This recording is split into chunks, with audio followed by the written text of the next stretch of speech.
सुमित जी, शुरुआत हम उस देश के साथ करेंगे जहां पर हालात इस वक्त बेहद तनावपूर्ण हैं। थाईलैंड और कंबोडिया के बीच जुलाई में 5 दिनों तक युद्ध चला था।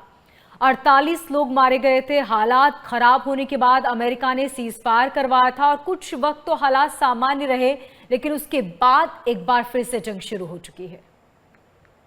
देखिए, ये जो आप लाओस, ये जो कंबोडिया और थाईलैंड का मसला देखते हैं, अगर वो ऊपर से देखेंगे आपको लगेगा भाई इनका कुछ लफड़ा झगड़ा चल रहा है, इसने उस पर हमला किया, उसने उसके कुछ लोग मार दिए, फिर सीज फायर का वायलेशन हुआ। हाँ, ट्रंप ने ये सीज फायर जरूर मलेशिया में करवाया था, तालियां पिटवाई थी और खूब फोटो खिंचवाए थे। आप देखिए, मलेशिया में अब तक कहते हैं ना, जुम्मा जुम्मा 7 दिन नहीं चला, 1 महीने के पहले पहले ये सीज फायर बिल्कुल खत्म हो चुका है।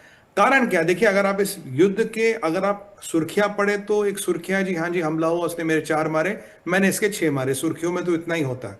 बट जब आप इसको डिकोड करने चलेंगे तो देखिए कहानी क्या है। ये जो थाईलैंड और कंबोडिया का डिस्प्यूट है, इसके कई सारे पहलू है। पहला, ये डिस्प्यूट कम से कम 8 दशकों पुराना है, ये आपका डिस्प्यूट नहीं है।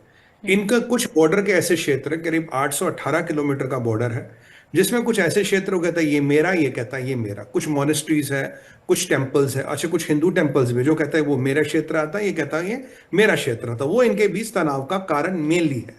अब 1969 में इंटरनेशनल कोर्ट ऑफ जस्टिस ने इस पर टिप्पणी भी की थी, एक वक्तव्य भी दिया था, भाई ये क्षेत्र तेरा, ये क्षेत्र तेरा। तो कुछ ये कुछ 10-20 साल ये लोग चलते रहे, कह रहा ठीक है जी, ये इसका वो मेरा। फिर भाई आप जानते हैं, राजनीति है, जमीन है, जर जमीन जोरों पे हर दुनिया की लड़ाई होती है। तो फिर मैं मसले बढ़ के कि क्या करे क्या करे। तो इन्होंने क्या किया, 70 से 90 के दशक में कंबोडिया ने धीरे धीरे जाके लैंड माइंस लगानी शुरू कर दी हर जगह। थाईलैंड ने भी लगाई, इस पूरे क्षेत्र में लैंड माइंस लगाई गई। अब उन लैंड माइन से इक्का दुक्का इंसिडेंट होता था, कोई वहां से निकल गया, लैंड माइन फट गई। और दुनिया में मोनिका जी, अब भी सबसे घातक हथियार जो है वो लैंड माइन को माना जाता है, क्योंकि ये शायद $5 से कम में बनती है और इससे घातक हथियार कुछ नहीं है, बिल्कुल चिथड़े उड़ा देती है ये। और इसकी लाइफ कुछ नहीं, पड़ा रहेगा, जब कोई आएगा काम कर देगी, सालों तक जिंदा रहती है ये। तो 90 का दशक गया, कुछ कुछ होता रहा, थोड़ी बहुत इधर उधर रस्सा कशी चलती रही, चीज बदले। 90 के बाद दुनिया बदली, जियो पॉलिटिक्स बदली, समीकरण बदले। अभी मैं आता हूँ लेटेस्ट चीज पे, फिर आपको जियो पोलिटिकल एंगल इसका समझाता हूँ। जी। अभी लेटेस्ट चीज, आप जानते हैं सीज फायर हुआ था, 48 लोग मरे थे। अभी क्या आरोप है कि ये जो कंबोडिया वाले कह रहे जी थाईलैंड ने हम पे गोलीबारी की आज सुबह 5 बजे। ये कंबोडिया कह रहा है। थाईलैंड का कहना है कि कंबोडिया के सिपाहियों ने कल रात को हम पे फायरिंग की। हमारा एक मेजर जनरल बड़ा अफसर होता, बहुत बड़ा, मतलब third in command, major general level का आदमी जख्मी हो गया, हमारा एक सिपाही मारा गया और काफी सारे हमारे जख्मी हैं। अब जो मेजर जनरल साहब हैं, इनकी कंडीशन कैसी है, ये भी थोड़ी डामाडोल है, कुछ भी हो सकता है, ऐसी परिस्थिति है। उस पे उनको गुस्सा आ गया तो उन्होंने जाके एयर स्ट्राइक कर लिया। अब एयर स्ट्राइक उन्होंने कंबोडिया के अंदर कर दी, तो उन्होंने कहा जी हमारे पास कम से करीब 8 से 10 लोग जख्मी हो गए हैं और कुछ कैजुअलिटीज हो सकती है, ये कंबोडिया का कहना है। तो अब सवाल ये है कि अगर इन दोनों में शांति हो गई थी, अगर मामला ठंडा हो गया, तो अब ये लड़ाई क्यों बड़ा करें, ये इन पे अटैक क्यों करे, वो इन पे अटैक क्यों करे? क्योंकि ये जो पीछे मसला भड़का था, जब ये 48 लोग मरे थे, तब भी एक लैंड माइन फटी थी। अब ये लैंड माइन वो 1970 से 90 वाली दशक की नहीं, मॉडर्न डे लैंड माइन थी। अब बोलोगे कि सुमित जी वो कैसे पता लगा? जो लैंड माइन का ब्लास्ट होता है, जो ब्लास्ट का इंपैक्ट होता है, उससे पता लगता है ये लैंड माइन किस शताब्दी की है या किस डेकेड की है। जो नई लैंड माइन है, उनका इंपैक्ट या उनका ब्लास्ट रेडियस अलग होता है, पुरानों का अलग होता है, उनका साइज, आकार, फ्रेगमेंट्स, मटेरियल सब अलग होते हैं। तो तब पता लगा कि इस क्षेत्र में और मायने लगा रही है। तो ये युद्ध बढ़का, 48 लोग करीब मारे गए थे, जो आपने कहा था। अब ये कहते जी आपने हमारे मेजर जनरल पे हमला किया और हमने आपको रिटेलिएशन किया, आपका ये हो गया और आपके ये लोग मर गए। तो फिलहाल जो ट्रंप का सीज फायर है, उसकी तो धज्जियां उड़ गई, कहानी खत्म हो गई, लड़ाई फिर जारी है। हाँ, आने वाले कुछ दिनों में ये लड़ाई डेस्केलेट जरूर होगी, कम जरूर होगी।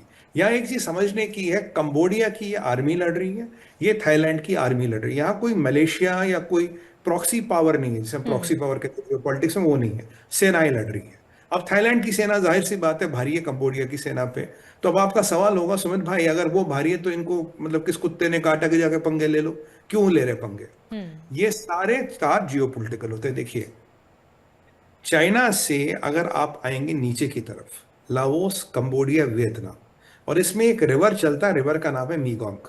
और मीगोंग के आसपास डेल्टा, यानी कि उसमें सारी संपन्नता, मान लीजिए हमारी गंगा, आसपास आबादी, आसपास संपन्नता है। चाइना ने मेगोंग रिवर को कंट्रोल कर रखा और उसके माध्यम से उन तीनों कंट्रियों को लगभग लगभग कंट्रोल करता है। इनकी अर्थव्यवस्था को कंट्रोल करता है, इनके पानी को कंट्रोल करता है। और चाइना का ये मानना, लाओस, कंबोडिया और वियतनाम मेरा एक्सक्लूसिव इकोनॉमिक जोन है, या मेरा एक्सक्लूसिव जियोपॉलिटिकल इन्फ्लुएंस का जोन है। जैसे पुतिन मानते हैं कि पूरा जो बाल्टिक कंट्रीज है वो मेरा जोन है, आप यहां मत आइए। ये चाइना का मानना है। धीरे धीरे कंबोडिया चाइना की गोद में बैठ गया। आज के डेट में कंबोडिया में जो कुछ होता चाइना की मर्जी से होता है। पर विडंबना ये है, दोनों जो हथियार लेते हैं रशिया से लेते हैं। थाईलैंड भी लेता, कंबोडिया भी। हथियार रशियन आते हैं, पर चाइना की गोद में बैठा कंबोडिया। अब कंबोडिया में एक बड़ा मिलिट्री बेस था जिसको चाइना ने अपग्रेड कर दिया। इनके नेवल बेसिस को चाइना ने फ्री ऑफ कॉस्ट अपग्रेड कर दिया, बिना पैसे लिए, फोकट में अपग्रेड कर दिया। इनको उधार दिया, इनको डेट ट्रैप करने की कोशिश की। अब बोलोगे कि भाई अगर चाइना ही है तो वहां थाईलैंड को क्या दिक्कत है? थाईलैंड के अगर आप बारे में पढ़े तो थाईलैंड का जो टूरिज्म का रेवेन्यू $65 बिलियन है, जो चाइना को खटकता है। ये चाइना इस पे कई बार टिप्पणी भी कर चुका है। उसके अलावा थाईलैंड एक नॉन नेटो एलाई है अमेरिका का, यानी कि अमेरिका का तूती बोलती है थाईलैंड में। ये चीनियों को पसंद नहीं है कि भाई अब इन दोनों के बॉर्डर लगते हैं, तो चाइना ने हवा दी। अभी नेशनल स्ट्रेटजी डॉक्यूमेंट आया, चाइना ने हवा दी, तो थाईलैंड ने, ये कंबोडिया ने उनके कहने पे थोड़ी हमाकत की, उनके मेजर जनरल को टारगेट किया। थाईलैंड ने वापस हमला किया। तो ये दो चीजें हैं। एक तो ये बताना है डोनाल्ड ट्रंप को, भाई जो मेरा क्षेत्र है यानी कि कंबोडिया, तुम डोनाल्ड ट्रंप उसमें सीज फायर नहीं करा पाओगे। उसमें सीज फायर तब होगा और तब तक रहेगा जब तक मैं यानी कि शी जिनपिंग चाहूंगा, और जिस दिन तक चाहूंगा उस दिन तक रहेगा। तो मलेशिया में कोई भी कागज साइन करा लो, कोई भी फोटो खिंचवा लो, मैं कंबोडिया से कुछ भी करा सकता हूं। और यहां ये डायरेक्ट कंबोडिया की सरकार और कंबोडिया की सेना से करा रहा है। कंबोडिया में कुछ हिंदू धर्म के बहुत अंकोर वाट वगैरह भी है, आप जानते हैं। उसके अलावा कुछ बहुत ऐसे महत्वपूर्ण ऐतिहासिक चीजें वहां पे हैं कंबोडिया में। और आप याद कीजिए, चाइना का सबसे बड़ा साइबर स्कैम जो चला था, जिसमें भारतीय मूल के कई सौ लोग फंसे थे, कहां से चल रहा था? लाओस और कंबोडिया।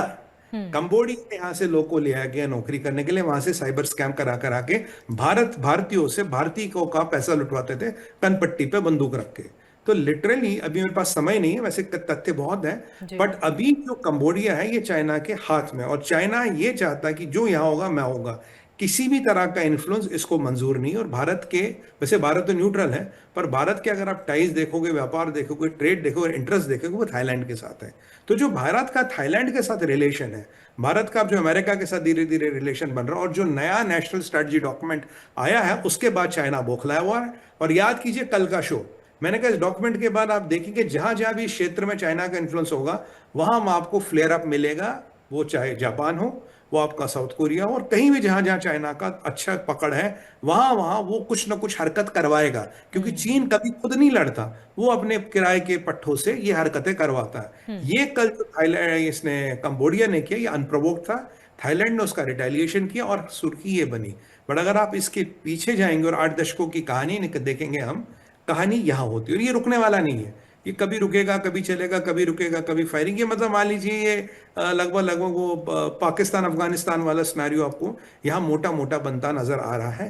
ये है पूरी कहानी। तो इसके पीछे चाइना है, और थाईलैंड का नॉन नेटो अमेरिका एलाई होना अमेरिका का, ये बड़े कारण है। और कोई मलेशिया नहीं है, डायरेक्ट चाइना का इंटरफेरेंस है विद कंबोडियन गवर्नमेंट। जी।